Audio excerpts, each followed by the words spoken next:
자, 2부에서 민주당 김현 의원 만나봅니다. 어서 오십시오. 네, 안녕하세요. 너무 늦게 오신 거 아니에요? 네. 늦게 불러주셨어요. 진작 모시고 싶었는데 네. 이렇게 뵙게 돼서 정말 반갑습니다. 네, 반갑습니다. 왜 이번에 최고위원 출마 안 하셨어요?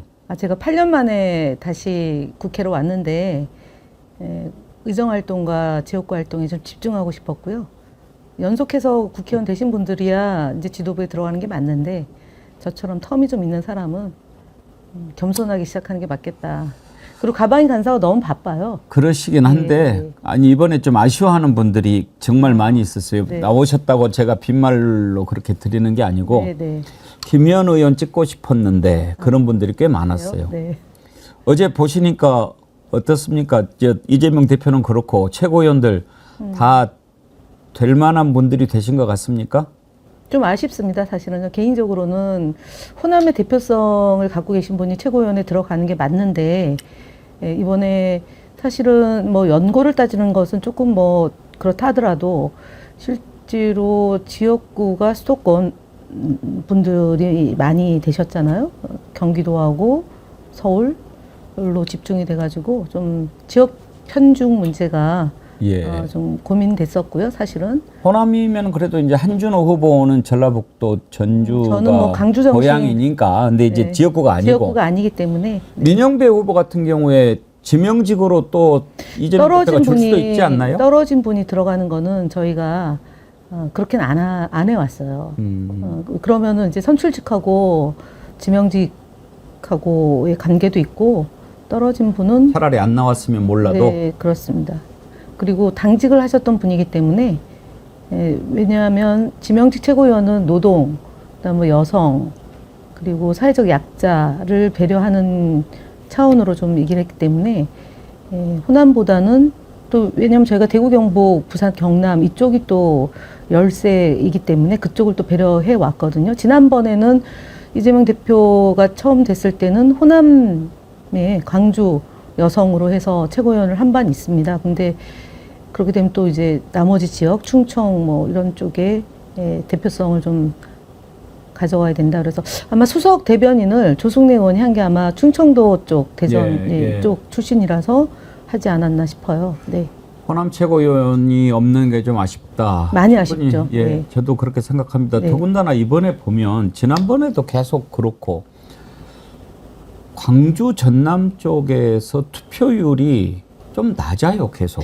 그거는 아마 제가 볼 때는 치열한 경쟁이 아니어서 그럴 수도 있다. 왜냐하면 대표는 이제 이재명 대표가 강력한 대표 주자여서 호남 쪽에서 어차피 될 거니까 조금 관심도가 낮아질 수 있었지 않았나 보여지고, 네. 그런 측면도 있겠지만 아무튼 조금 뭔가 그쪽에 네. 광주 전남 지역의 민주당 지지자들 마음을 좀 움직일 수 있는 그런 뭔가 좀 대선 있으면 좋겠어요. 후보나 아니면은 당대표 후보군에 호남이 빠진 경우는 사실은 별로 없었어요. 근데 최근 들어서 인재가 좀 부족한 거 아닌가? 사실 민주당의 심장이라고 네, 맞습니다. 불렀는데 송영길 대표 때도 그랬고 이낙연 대표 대선 후보 때도 보면 호남이 나왔죠. 그리고 박지원 대표께서 아시겠죠? 2012년도 당대표 경선 때 저희가 박지원 원내대표, 이해찬 당대표 구조로 가져간 게 호남의 대표성이 들어와야지 대선에 승리할 수 있다라고 봤기 때문에 이제 그렇게 조합을 짰는데 이번에는 지방선거에서는 사실은 호남이 저희가 이제 압도적으로 승리하는 지역이기 때문에 호남의 대표성이 조금 그랬던 거지만 다음번 대선 때 대표 경선에서는 최고위원 경선에서는 호남의 대표성을 가진 분들이 미리 준비를 좀 하셔야 될 것 같습니다. 네. 당내 사정 한 가지만 더 여쭤보고 현안을 좀 넘어가겠습니다.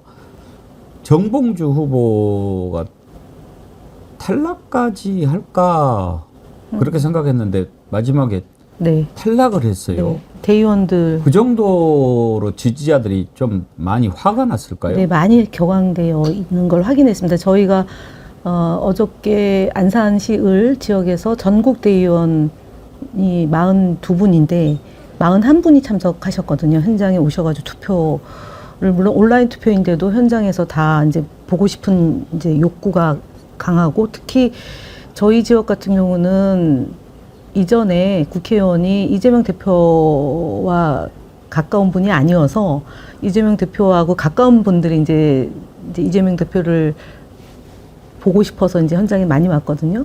근데 차 안에서 이제 이런저런 이제 저희 고모님들이 얘기하시는 내용이 정봉주 의원에 대한 우려, 걱정이 아주 많더라고요. 그 당을 한 40년 해온 분들부터 해서 30년, 20년 오랫동안 민주당을 지켜왔던 분들이거든요. 그래서 정봉주 의원의 발언이 굉장히 걱정을 하게 되고 그분이 최고위원이 됐을 때 최고위원이 좀 단합되고 단결해서 이 정권을 견제하고 해야 되는데 이게 파열음이 나오거나 갈등이 생기면 어떡하나 이런 말씀을 하시고 결과를 보고 다들 놀라셨어요. 그 결과에 대해서도 또 놀라운 거죠. 한 가지 궁금한 게 정봉주 후보가 그런 얘기를 예를 들어서 사석에서 했고 박원석 의원이 그런 얘기를 했다 하더라도 대응하는 과정에서 뭐 좀 적절하게 할 수 있었을 텐데 오히려 이재명 팔이 명팔이 이렇게 하면서 막 더 나갔잖아요. 네. 저는 그게 이해가 안 됐는데 김 의원님 생각하시기에 정봉주 후보가 왜 그랬을 것 같습니까? 섭섭한 마음이 너무 과도하게 형성돼서 생긴 문제가 아닌가 싶은데 그런 마음 하나 다스리지 못하고 그래서 저도 오랫동안 이제 정봉주 의원이 고생도 하시고 또 본인 말씀하셨던 BBK 이 진실을 밝히고 이명박 전 대통령을 감옥까지 가게 된 거에 단초 또는 활동이 그동안 정봉주 의원이 많은 당원과 국민들로부터 사랑을 받았던 배경이잖아요. 그러면은 이제 시대의 흐름이 바뀌어가고 있는 거고 당원 구조도 변경되는 건데 이재명 대표가 그냥 대표가 아니지 않습니까? 검찰로부터 무도한 탄압을 받고 그것도 부족해서 체포동의안이 가결이라는 전대미문의 상황으로 진짜 단식 25일 하시고 목숨 건 투쟁을 했고 또 테러까지 당했던 그런 대표이기 때문에 당원들의 마음은 더 절절하거든요. 근데 그거를 특정 몇몇 사람이 설사 뭐 문제 있다 하더라도 그거를 전체화시키는 것은 매우 좀 정봉주 선배가 그동안 정치를 하면서 해왔던 행동과 말하고 좀 불일치가 된 거라고 보여지고 그래서 심판받은 것 아닌가 생각합니다. 알겠습니다. 참 어제 가장 놀라운 뉴스가 정봉주 맞습니다. 탈락이었거든요. 네, 네. 그래서 야 떨어지기까지 할까 했는데 떨어진 거 보고 야 당원들 참 무섭다. 예를 들어서 이제 당원들이 주로 예전에는 종이신문 그다음에 그 기존 방송을 통해서 봤던 뉴스 접하는 방식인데 지금은 선택해가지고 본인이 알고리즘이 돌아가면서 그 보는 프로그램들 있지 않습니까? 정보를 취득하는 게 굉장히 다양화됐고 신속성을 보장받잖아요. 그래서 그거를 본인도 유튜브를 하면서 그런 정보를 많이 공유하면서 해왔던 것인데 그게 어느 정도 이게 그 3, 4, 50대들이 갖고 있는 정서, 사고 이런 것들을 좀 간과하지 않았나 싶습니다. 저는 그런 생각했어요. 국민의힘식으로 전당대회 치르면 정봉주 무조건 떨어지지만 지금 민주당은 계속 차곡차곡 이렇게 쌓아가니까 그래도 기존에 쌓아놓은 게 있으니까 5등 안에는 들어가겠지 했는데 대의원들이지 않습니까? 마지막에 예. 저희가 14,000명인데 13,000명가량 이제 투표를 했거든요. 그러니까 76%인가 투표를 했는데 이분들이 정말 산전수전 공중전을 겪고 이재명 대통령 만들기에 정말 올인하는 분들 집중도가 굉장히 높은 거잖아요. 그럼 서울하고 전국 그 당원 대회를 앞두고서는 본인이 겸손해야 되는 거였습니다. 그러면 김 의원님 보시기에 정봉주의 미래는 있다 없다? 저는 매우 어려워지고 있다고 봅니다. 그리고 사실은 결국 정치는 말로 하는 거고 그 말 속에 사상 철학과 가치와 노선을 심어서 표현하는 거지 않습니까? 근데 지금 이번 이제 171명의 더불어민주당 국회의원이 주로 수도권이 거의 이제 저희가 받을 수 있는 의석은 됐고, 그다음에 곧 지방선거지 않습니까? 그러면 이제 국회의원 선거는 이제 4년 뒤에 있는 거고, 지방선거 때 이제 본인의 위치를 정하는 건데, 이번에 최고위원 도전도 아마 그런 지방선거를 좀 대비하는 역할인데, 그게 이번 사실은 지도부가 그 광역자치단체장에 도전하려는 마음을 갖고 있는 분들이 나온 거잖아요. 국회의원보다 어쨌든 한 급이 올라가는 건데, 그렇다면 힘들어진 거죠. 당장 이제 내후년에 있을 지방선거에서 자리를 잡는 것은 쉽지 않다. 그렇게 봅니다. 예, 또 인고의 시간을 보내야 될 것 같군요. 이재명 대표가 대표로 선출된 뒤에 또 윤석열 대통령 만나자고 제안했지 않습니까? 네. 윤석열 대통령 만날 것 같습니까? 오늘 보도가 뭐 이렇게 국가보안법 예, 뭐 반국가 세력도 있다고 얘기를 하던데. 곳곳에서 압력하고 있다. 이 발언의 배경이 무엇인지를 보고 최근에 이제 일본을 대하는 그 용산 그 핵심 관계자의 코멘트나 대통령이 오늘 이 발언을 보고 저는 방향을 정한 것 같습니다. 그러니까 권력 말기가 되면 늘 좀 이렇게 넓히는 게 아니라 좁혀지지 않습니까? 벌써 말기입니까? 제가 볼 땐 말기 증상입니다. 심각한 말기 증상입니다. 그리고 지지율도 6.7% 오늘 리얼미터 여론조사를 보니까 저희가 40%대로 나오고 그다음에 이제 야권을 다 합치면 거의 55%대고 지금 국민의힘이 30%고 지지율도 대통령 지지율도 엄청 이제 떨어진 걸로 나오는데 결국은 우리 대한민국 국민들의 가장 영리인을 중에 하나가 일본에 대한 태도이잖아요. 그거를 진짜 눈치도 안 보고 분위기 파악도 안 하고 마구잡이로 지금 내뱉고 있기 때문에 그것이 이제 제가 아까 얘기했던 권력 말기적 현상이고 두 번째로는 소위 색깔론을 주변에서 얘기하는 게 아니라 대통령이 직접 말씀을 하셨던 걸로 비춰보면 여야 대표는 만날 수 있을지 모르지만 영수회담 성격을 띠고 지난번 총선 직후에 했던 그런 회동은 당분간은 좀 어려울 것 같습니다. 지지율이 더 떨어지면 만날 것 같습니다. 지금 안 만나고 언제 만나요? 뭐 그러면 한동훈 통해서 야 네가 만나 뭐 이렇게 뭐 그런 식으로 할 것 같습니다. 본인이 왕으로 생각하고 지금 국정 운영을 하고 계신 거잖아요. 제왕적 대통령 시절에나 있을 법한 형태의 통치를 하고 있기 때문에 야당 대표를 존중하지 않고 지금 국회의장도 지금 안 만난 거잖아요. 그렇게 보면 당분간 더 지속되지 않을까 그렇게 봅니다. 그러면 도대체 대통령으로서 무슨 일을 하겠다는 겁니까? 남은 기간에. 이제 해외 순방 하고 그 다음에 이제 또 소통한다고 이제 전국 다니겠죠. 네. 저는 좀 그 항상 궁금한 게 도대체 대통령 윤석열은 왜 대통령이 되려고 했을까? 그리고 대통령이 된 다음에 뭐를 하려고 하는 것일까? 막 아주 혼란스러워요. 저는 부인 때문에 대통령 된 거 아닌가? 그렇게 생각을 하죠. 부인은 부인의 목적이 있는 거잖아요. 그래서 우리가 이제 대선 때 본부장 리스크 관리를 많이 얘기했었는데 목적은 달성을 한 거고 그 다음에 대통령이 되고 나면 이제 제가 곰곰이 이렇게 따져보는데 저희가 이제 노무현 대통령이 3년 차 들어갔을 때 중대선거구제를 통해서 국정을 운영해야 된다. 너무 여야 갈등, 국론 분열이 심해지니까.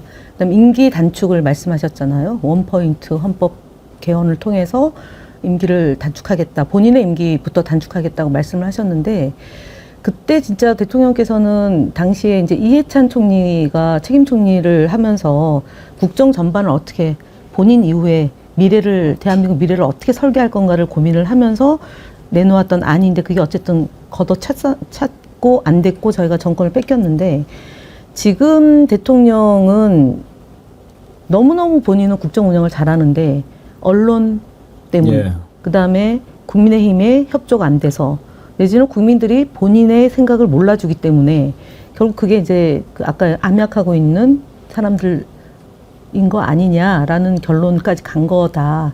그래서 저는 임기 4년 차 전국 상황이다라고 봅니다. 굉장히 위험한 상황이고 그래서 김용현 국방부 장관 시키는 것만 보더라도 친정체제 구축하고 본인이 이제 듣지 않고 보지 않고 본인 생각만 가지고 이제 국정 운영을 하겠다라는 오만 옥이 이 시기에 접어들었다고 봅니다. 사실 국민들이 지금 걱정을 많이 합니다. 네. 우리 김 의원님께서 정권 말기라고 하셨는데 뭐 숫자상으로는 말기는 아니지만 정권 말기적 증상들이 네, 맞습니다. 보이지 않습니까? 네. 그런 점에서 걱정을 하고 특히 이번에 이제 안보실장 또 국방부 장관 막 이렇게 바꾸는 걸 보면서 국정원장은 우리의 이미 청년들이, 안보실장 했던 사람 심어놨고 이러다가 전쟁 나는 거 아니냐 막 이런 걱정들을 네, 많이 맞습니다. 하시거든요. 네, 맞습니다. 그러니까 궁지에 몰리니까 무슨 짓을 할지 모른다. 네. 뭐 계엄 얘기도 막 네. 나오고 국회 그런 해산, 걱정들을 네. 많이 하시거든요. 국회 해산 할 수 있습니까? 지금? 아니 할 수는 없는데 그렇게까지 무도하고 그러니까 모험을 할 수 옛날에 있다. 긴급조치 뭐 있을 때나 네, 그때나 맞습니다. 해산권이 있지만 지금은 택도 없는 없죠. 소리고 네. 본인이나 해산 안 당하게 잘 해야죠. 지금 과방위 간사를 맡고 계시잖아요. 네. 법사위보다도 요즘에 과방위가 더 뜨거운데 이진숙 얘기 좀 해보죠. 좀 원래 아시잖아요. 저는 일면식은 없습니다. 아 그래요? 네네. 옛날에 방통위원 하실 때 이진숙은 MBC 뭐 간부 안 했나요? 그때는 태극기 부대 아. 저 그 대구에서 출마를 국회의원 도전했다가 경선에서 떨어지고 2022년도에는 대구시장에 도전했는데 떨어진 거니까 제가 방통위 있을 때는 그분은 이제 정치인의 길을 그러셨구나. 걷고 있을 때였습니다. 저는 뭐 개인적으로 잘은 몰라도 네. 이제 KBS, MBC에 있어서 어느 정도 이렇게 좀 아는데 요즘에 이렇게 청문회 나가서는 거 보고 저 정도는 아니었는데 그런 생각을 많이 했거든요. 그런데 그렇게 해야지 살아남는다고 본인이 선택한 거 아닌가 싶어요. 자극적이고 충동적이고 그다음에 극우의 길을 걸어야지 대통령의 눈에 차고 그래서 간택될 수 있다라는 처세이기 때문에 원래 그군데 발현이 된 것인지 아니면 아니야 내가 여기서 살아남고 권력을 하려면 나 이렇게 가야 돼 어느 쪽인 것 같습니까? 변질된 거라고 보여집니다. 예전에 쓴 칼럼이나 본인이 수필 쓴 내용을 쭉 보면 굉장히 진보적이에요. 제가 청문회 때도 그분이 쓴 책 내용을 가지고 이제 질문을 했는데 건건에 대해서 답변하지 않는다라고 회피는 했습니다만 사실은 종군 기자 예. 생활을 좀 하셨잖아요. 그게 물론 이제 돋보이는 계기가 된 거임은 분명한데 전쟁을 생각하는 부분이나 아니면은 좋아하는 영화, 좋아하는 책 이런 것은 당시 기준으로 보면 대단히 진보적인 관점이죠. 그리고 이라크에 가서 대학원을 다니고 공부 이제 이라크 언어를 배우겠다고 나중에 하고. 본인이 아예 방향을 그쪽으로 딱 그래서 제가 볼 때는 이렇게 이제 MBC 출신들이 정치의 길로 많이 들어서는데 김대중, 김영삼, 노무현 정부 때는 친민주적 성향을 띠고요. 그다음에 TK 정부가 들어섰을 때는 그쪽에 완전히 빠져들어갑니다. 그래서 결국은 2008년도부터 이분이 그 TK에 부응하는 그런 행동. 그래서 국정원 그 문건 예. 2010년도에 작성한 것을 그대로 실현하죠. 그러니까 자기 후배들을 해고시키고 그다음에 그 MBC를 민영화하기 위한 전략의 선봉에 서고 그것을 통해서 이제 워싱턴 지사장이 또 되고요. MBC 지사장이 되고 그리고 MBC 사장으로 경선에 도전했다가 떨어지고 대전 MBC까지 가는 그 기간이 이명박 박근혜 정부 시기고요.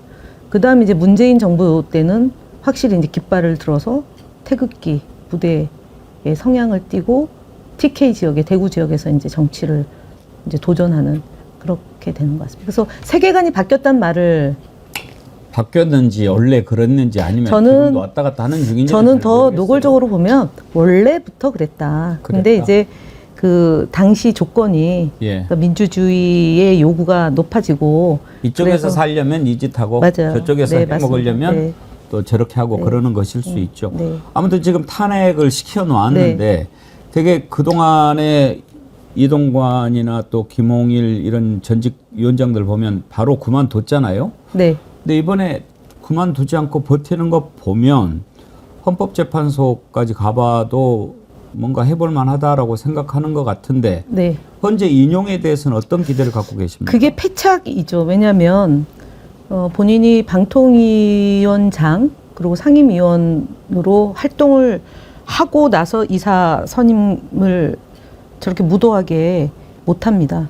근데 저분의 성향 자체가 워낙에 이제 그 우파적 성향이 강하고 대통령이 용산에서 시키는 대로 하는 거를 약속하고 방통위원장이 됐기 때문에 실행한 건데 사실은 KBS 박문진 이사 선임 계획대로 실행을 안 한 거거든요. 그러니까 후보자를 선정하고 뭐 필요시에 면접인데 서류 전형을 통해서 면접을 보고 서류 면접을 보고 그다음에 대면 면접을 보고 이렇게 이제 진행을 해왔거든요. 2018년도, 2021년도에. 그래서 2024년도에도 그렇게 하겠다라고 이미 김홍일 위원장 체제 때 의결을 한 건데 그거대로 안 했습니다. 그래서 2시간 만에 지금 83명을 가지고 이제 9명, 6명을 뽑은 거잖아요. 7명, 6명, 그러니까 13명의 이사를 이제 뽑았는데 사실 그러니까 법조인 출신 이제 상임위원도 본인이 이제 법조인이다 보니까 그 함몰되거든요. 내가 하는 게 옳다라는 믿음이 워낙 강하고 그리고 이제 이진숙 위원장은 또 연배가 한 급수가 높은 거잖아요. 장관급이고 여긴 차관급이고.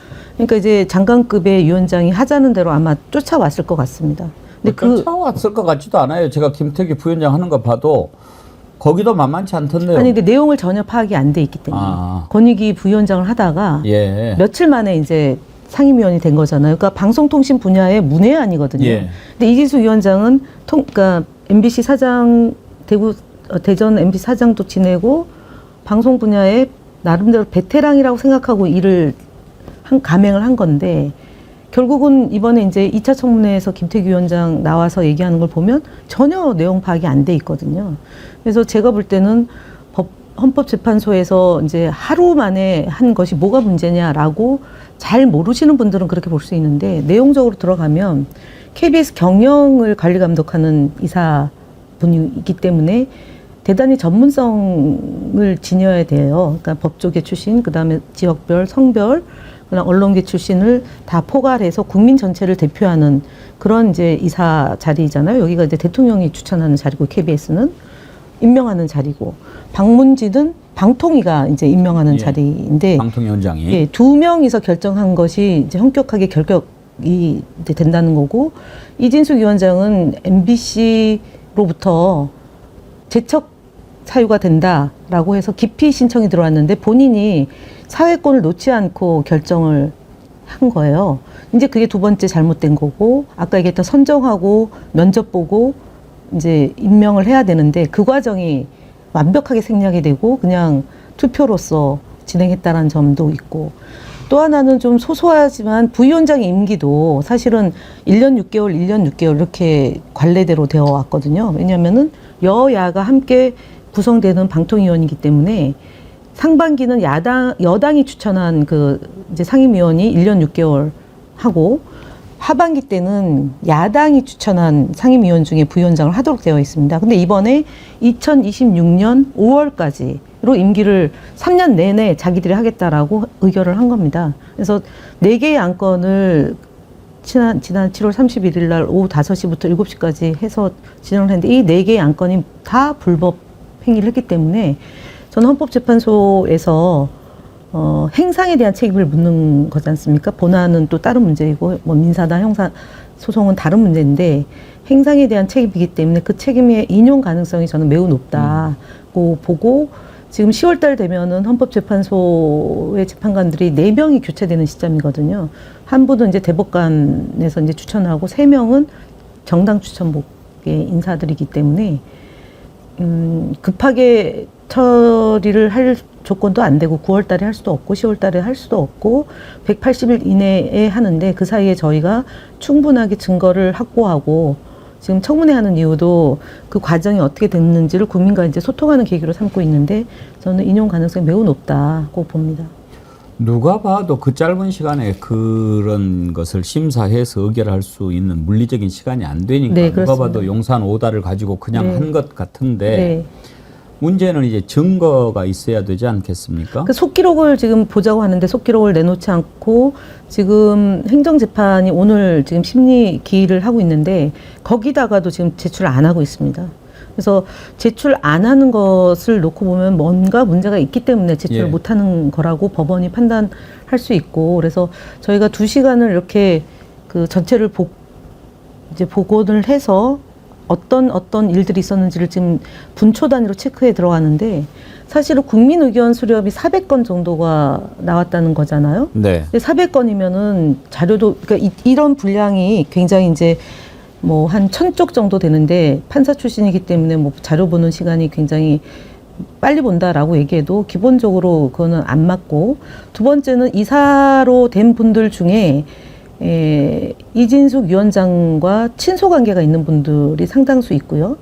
그 다음에 방통위가 답변서를 제출하는데 거기에 선임된 변호사가 지금 자료를 이제 법원에 제출을 했기 때문에 이 부분도 이해 충돌의 소지가 있다고 봐서 KBS 이사 중에 한 2-3분, 박문진 이사 중에는 한 3-4분 정도가 이제 결격에 해당되는 분으로 저희가 지목하고 특히 이력 자체가 지금 문제가 돼서 이사가 되면 안 되는 분이 이제 한 분이 계시고 그분은 이진숙 위원장하고 대학원 다닐 때 교수였던 분도 예. 있고요. 예, 그렇게 해서 전체 13분 중에 4-5분이 문제가 있는 걸로 지금 저희는 그 지목하고 있는 겁니다. 보니까 뭐 회의 자료를 내놓으라고 그래도 안 내놓고 뭐 근데 지금 이 정부 보면은요.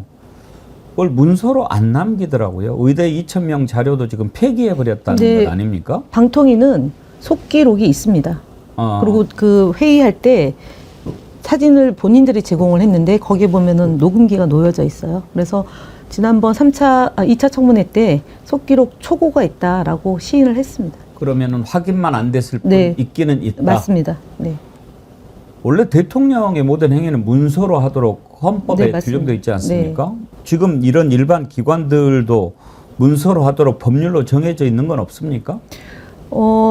회의에 관한 규칙이기 때문에 정해져 있습니다. 저희는 속기록이 회의 끝나면 상임위원들에게 보고를 하고 15일이 지나면 그 다음 회차 회의에서 의결을 한 뒤에 공개하도록 되어 있습니다. 근데 다만 국가 안보와 관련된 내용이나 개인의 문제가 있을 경우 비공개로 처리한 것도 위원회에서 의결로 거쳐서 공개할 수 있습니다. 근데 지금 김태규 위원장은 위원회가 없기 때문에 공개할 수 없다라는 일종의 이제 개변을 얘기를 하고 있는데 사실은 저희가 증언 감정에 관한 법률이 상위법이기 때문에 당연히 제출을 해야 되는 거죠. 한두 가지만 더 여쭤보겠습니다. 요즘에 청문회 계속 하고 계시지 않습니까? 내일 모레 지금 3차 청문회가 잡혀 있는데 네. 요즘에 그 김태규 부위원장 나와서 하는 행위를 보면 참 가관이더라고요. 저런 것 때문에 시켰나 싶기도 한데 이번에 안 나오겠다라고 하면서 불법성이 다분하다. 변론 서면 유출부터 인권 유린까지 너무 심하다. 이렇게 불출석 사유를 댔던데 어떻게 생각하십니까? 본인이 판사인 줄 착각하는 것 같습니다. 그리고 권익위 부위원장으로 착각하는 것 같고요. 방통위 지금 행정심판인데 거기와 관련된 그 답변서는 기관에서 만든 거기 때문에 정치권에서 보는 것은 하등 문제가 되지 않고 그리고 그 저희가 그 입수해서 그걸 전부 내용을 공개한 것이 아니라 답변서를 읽었냐, 그다음 답변서 내용 중에 일부만 어떤 의견인지를 묻는 거기 때문에 청문회에선 당연히 응당할 수 있는 내용을 했기 때문에 지금 김태규 위원장이 본인이 판사 출신이라서 본인이 이제 재판 기록을 가지고 이제 변호사가 가져간 자료를 공개한 것이냐 얘기하는데 지금 이거는 방통위 기관의 답변서기 때문에 내용상의 문제가 없고 그리고 3차 청문회 불출석한다고 하고 오늘 1시 반에 기자회견을 또 하는 모양인데요. 본인이요? 예. 그래서 그 내용을 보고 저희는 만약에 21일 날 출석을 안 하면 고발을 다시 한번 또 할 예정입니다. 고발도 고발인데 강제 동행 명령 뭐 이런 근데 거는 그거는 이제 청문회는 불가능해서 그래서 국정조사를 해야 되는데 여야가 합의되지 않은 국정조사는 단 한 번도 없어서 의장님이 고심하고 있고 그래서 의장님을 저희가 야7당이 국정조사를 하자고 지금 21대부터 요구를 한 거거든요. 그게 이제 한상혁 위원장 쫓아낸 것하고 YTN 민영화 과정 그리고 MBC에 대한 탄압 박문진 그 이사 해임안 그다음에 방심위 특히 이제 유희림 방심위원장이 특정 언론사들을 표적으로 삼아가지고 과도하게 법정 제재를 한 부분에 대해서도 지금 저희가 보겠다는 거고 민원 그 사주에 민원 넣어서 사주했던 이런 것들 고발을 사주한 거 이것도 지금 보겠다는 건데 의장님이 아직 결심을 못 하셨습니다. 국민의힘도 보면 지금 갈팡질팡하는 네. 것 같아요. 처음에 이제 법사위에서 김건희 관련 청문회 하지 않았습니까? 그때 이제 참석을 안 했다가 이거 보니까 계속 민주당이 막 마음대로 끌고 가니까 야, 안 되겠다. 들어가서 막아. 그래서 들어왔는데 이게 또 뭐 해보니까 별로 잘 막아지지도 않고 그러니까 이제는 야, 나가지 마. 이렇게 나가는 것 같아요. 이 전략을. 네, 그렇습니다. 저희도 비슷합니다. 예. 거기에 맞서서 싸우려면 지금 김 의원님 같이 다 이렇게 고군분투하는 것 같고 되겠습니까? 뭔가 민주당도 좀 더 전략적으로 잘 준비를 해야 되지 않겠습니까? 일단은 이제 지도부가 새롭게 구성이 됐고 당 대표가 민생과 그다음에 이 개혁 과제를 동시에 해결하겠다라고 하고 대통령도 만남 요청하고 이제 한동훈 대표도 만나겠다 이래서 저는 기존보단 조금 성과를 낼 수 있다. 특히 한동훈 대표도 임기가 보장된 당대표이기 때문에 마냥 용산에 끌려가는 형국으로는 당을 운영할 수는 없잖아요. 그래서 민생 과제에 대해서는 여야가 합의해서 처리되는 건도 좀 생길 것 같고 저희는 지금 이제 앞서 말씀하셨던 것처럼 청문회로 하는 것이 한계가 있기 때문에 국정조사를 반드시 관철시켜야 되는데 또 이제 언론 문제만 가지고 이제 너무 하다 보면 국민들 사이에서 조금 피로감이 생긴다라는 그런 지적도 있어서 그 병행을 좀 해야 될 것 같습니다. 네. 알겠습니다. 모레 청문회 이진숙 위원장은 나온답니까? 안 나온다고 돼 있습니다. 그러면 이진숙도 안 나오고 김태규도 안 나오면 청문회 되겠습니까? 기간 증인이 있고요. 예. 저희가 또 채택한 증인이 있어서 지금 어쨌든 이번 청문회는 7월 31일 날 불법적으로 이사 선임한 것을 증명해내는 거기 때문에 충분히 가능합니다. 네. 청문회 하실 때 11시부터 12시 반은 좀 정회를 해주세요. 우리 방송 시간하고 겹쳐가지고. 근데 저희가 인원이 20명이에요. 그래서 5분만 해도 앞서 뭐 자료 요구 의사 진행하면 이제 10시 반에 하면 한 바퀴 다 돌아가지도 못해요. 7분, 5분 하면. 그래서 부득이하게 12시 반까지. 어떤 경우는 점심도 그냥 시간 나는 분들이 먹고 대체하는 경우도 있었어요. 네. 오늘 아주 차분하게 말씀을 잘 해주셔서 감사드립니다. 한 가지만 더 여쭤보고 마치겠습니다. 지금 일제강점기 때 일어난 인권유린 사건 성감학원 피해자 지원 관련해서 활동하고 계시잖아요. 네. 그건 어떤 내용입니까? 이제 일제시대 때 젊은 사람들을 이제 많이 죽임을 당하게 했던 사건이고. 어디에서요? 저희 대부도에서. 네, 대부도의 성감학원이라는, 그러니까 예를 들어서 80년도 삼천교육대 같은 그런 게 이제 일제시대 때도 있었던 거예요. 거기에 끌어가가지고 뭘 시킨 거예요? 그러니까 그 노동도 시키고, 이제 강제노동 시키고 죽인 거죠. 그래서 그게 성감학원입니까? 성감학원입니다. 네, 그래서 시신이 발견이 됐고, 그래서 거기에서 이제 그 유령도 해야 되고 또 진상규명도 해야 되고 꽤 오랫동안 잘 안 되고 안 돼서 요번에 8월 8일 날 이제 시작을 하고 있습니다. 김 의원님이 이제 주도가 돼서 하시는군요. 네, 저는 사실은 국회의원이 아니어서 그동안 이제 활동을 못 했는데 저희 안산에서 일어난 일이기 때문에 그동안에는 이제 도의원들이 했고 그 이전에는 이재명 대표 때 이제 이 사건이 불거져서 단초를 제공하게 됐고 지금 김동연 도지사가 관심을 갖고 저희 시도 의원들이 함께 지금 하고 국회에서도 이재강 의원이 부지사 예. 시절에 이 문제를 또 관심을 가져서 곧 토론회도 개최하고 그럴 겁니다. 일제 강점기 때 또 안산에서 그렇게 그런 일이 가슴 있었습니다. 아픈 일이 네, 있었군요. 있었습니다. 그러면 지금까지 유해는 몇 구나 발굴됐습니까? 조금밖에 발굴이 안 된 것 같습니다. 추정하기로는 몇 분이나 계시는 걸로. 800명 그렇게 가량이 많이요? 바다에도 휩쓸려 가고 또 묻히기도 하고 그런 걸로 됩니다. 그래서 많이 발견은 못한 것 같습니다. 지난한 작업이 되겠는데요. 맞습니다. 네. 그래도 이제 또 끈기에 김현 의원께서 붙으셨으니까 네. 좋은 결과 있기를 네. 기대하겠습니다. 오늘 나와주셔서 감사하고 네. 이제 종종 나와주십시오. 네, 감사합니다. 예, 그러겠습니다. 고맙습니다. 네, 예. 수고 많으셨습니다. 과방위 간사를 맡고 있는 민주당 김현 의원님 만나봤습니다.